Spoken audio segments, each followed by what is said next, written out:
Good morning mga pamangkin, this is your Tito Owa and maaga akong nagising today. Maaga na ba yung past 10? Anyway, we are excited today kasi may interview tayo sa Patok under SMNI and na-invite tayo para i-share yung journey natin sa Bark and Brew and also yung mga iba pa nating ginagawa sa buhay. So, samahan nyo ako today and prepare lang kami, okay? I'll see you mga pamangkin. Love you. Ayan, ready na tayo. Waiting na lang tayo sa Grab. Medyo malilate tayo. Sobrang nakakahiya. Kasi yung weather. Pero we'll try our best na makarating doon. Sige, yun lang. Bye-bye. Simula kasi yung business with my passion and compassion with pets, specifically with dogs. Wow. So I thought of a place wherein, mga pet lovers, pet owners get to chill while their pets are being groomed. So also that space that we have is a safe space for pets and owners to interact as well as with parang learn from each other yung mga ibang pet owners na nandoon sa shop. So yun yung talagang reason kung bakit nag-start yung business. And also yung mga pets ko kasi I have resident dogs which I let them play with the customers din. Wow. Ang galing, no? Kasi yung passion ni ka-partner Josh na mag-rescue ng mga dogs, hindi kasi, although hindi ako nakaka-relate, pero parang nai-inspire ako. Thank Alam mo you. yun? Kasi hindi lahat is tinawag na maging pet lover, di ba? Yes. So, honestly, hindi talaga ako pet lover. So, parang hindi ako nakaka-relate. Pero the way he shared, Thank you. alam mo yun, parang na-inspire ako na dapat pala mahalin ko pala yung mga aso na nakikita ko doon na may experience ako na inaaway ko pa yung mga... For you, ano yung pinakamalaking natutunan mo before na na-apply mo na ngayon sa current mo na career, which is you're focusing now on the business side? So, ano yung mga lessons in the past na na-apply mo today? Siguro ang kagandahan kasi coming from a corporate world is nakapag-interact ka with a lot of True. different people. Yes. Regardless yung teammates mo ba, customers nyo ba, mga boss nyo ba, and all. And these people came from different walks of life. So, ang nadala ko with the business is I'm more prepared to face yung iba't ibang tao kasi during my stint sa corporate world, nakita ko na yung ganung type ng tao. So, when I encounter the same person, at least alam ko na yung approach. And since nasa leadership position na ako since 2014, meron na akong people skills. Yes. And ang talagang tinitake pride ko is my communication skills. Yeah. Yun naman yung not just the way I speak, but yung the way I listen. So, I know how to parang explore yung needs ng tao rather than the wants, yung mga ganon. So, I know kung paano yung mga tao ko would understand why they're doing this task rather than just doing it because of compliance. So, meron akong ganong sphere of influence, meron akong ganong skill to influence people to do things not because manipulative but because it's for the good of everyone naman. So, ano po yung pinaka number one mo na ibibigay na tips sa kanila since meron na kayong experience, aside dun sa sinabi mo ng mga challenges, ano yung dapat nilang paghandaan if ever hesitant pa sila pumasok sa business side, especially in this kind of concept, ano yung mga piece of advice po na pwede nyo pong i-share sa kanila? Sure, yeah. Number one siguro, do your research.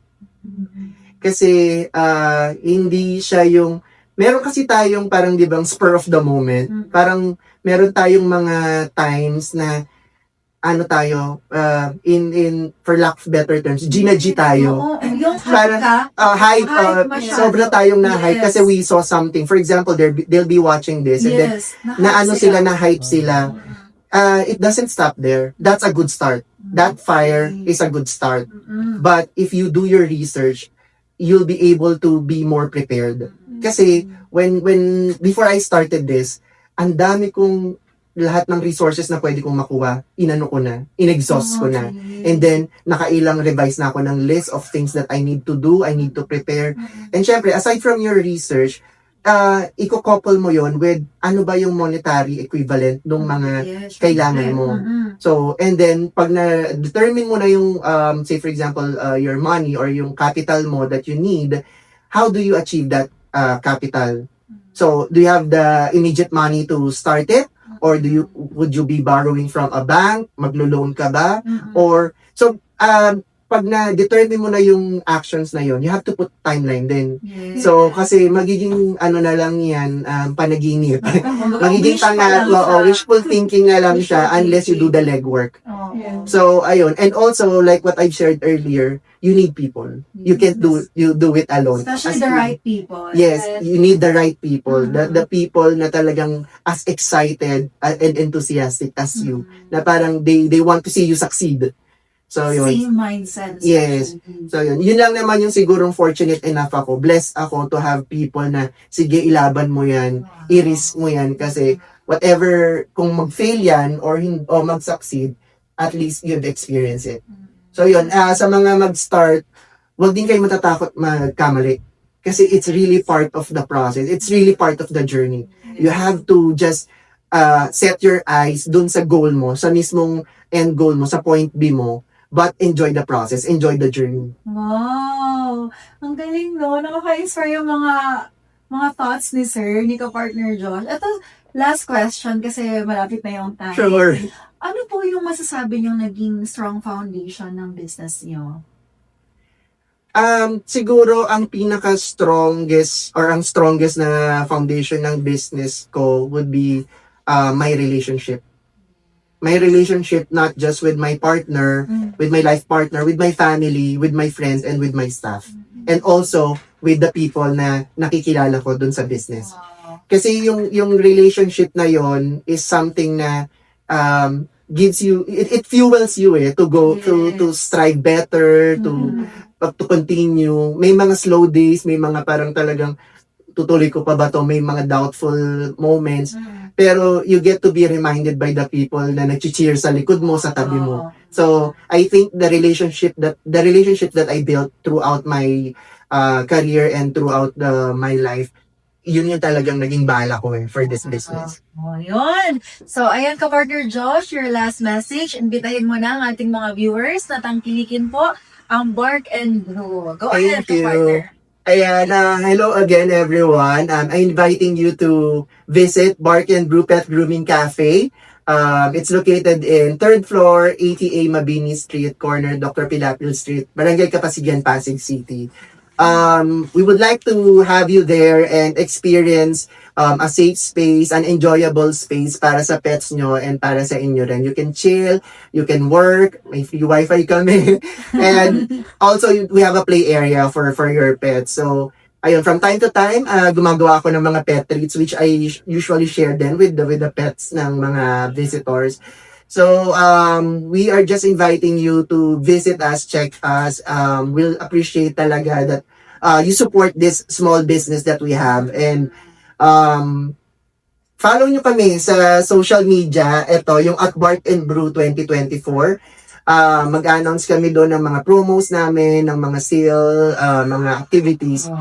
Especially sa upcoming namin first year anniversary. And again, thank you for the opportunity to be featured dito Our pleasure po. po, ka-partner Joshua. Ayan, thank you so much, ka-partner Joshua Lopez ng Bark and Brew Pet Grooming Cafe. Ayan, tapos na yung guesting natin. Artista, sino ka? Pauwi na tayo, pabalik na tayo sa shop, and ayun, mukhang masaya naman. Lagay ko yung link nung guesting or nung live dito sa sa post natin.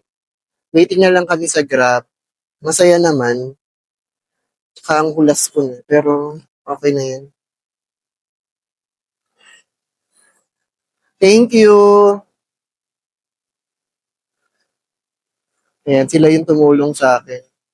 Late pa kami, ngarag na ngarag kami, pero nailaban naman namin.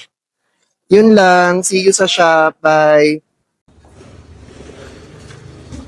Yan, balik na tayo sa shop. Naririnig ko na yung kahul ng mga aso. Yeah, welcome back! Nabili lang tayo ng food, tas kain na tayo. Ayan, nandito na tayo sa shop and napagod tayo sa guesting natin kanina. So, kain tayo with our staff. Ayan. Bumili kami ng Greenwich. Kain na tayo. Sobrang gutom na kami, sobrang late na. Pero sige, ilaban na natin tong food natin today. Yun lang, bye-bye. Ayan, tapos na tayong kumain. So, ngayon naman, naglilinis tayo ng kwarto. Napakadumi as in. So, mag-general cleaning ulit tayo kasi ang hirap talaga kapag marami kang kasamang dogs. Again, thank you for supporting our business. Thank you rin sa mga pamangkin ko na nagsusupport dyan at patuloy na nag-encourage na laban lang namin ang aming business. Yun lang mga pamangkin. Love you. This is your Tito Owa. Mwah.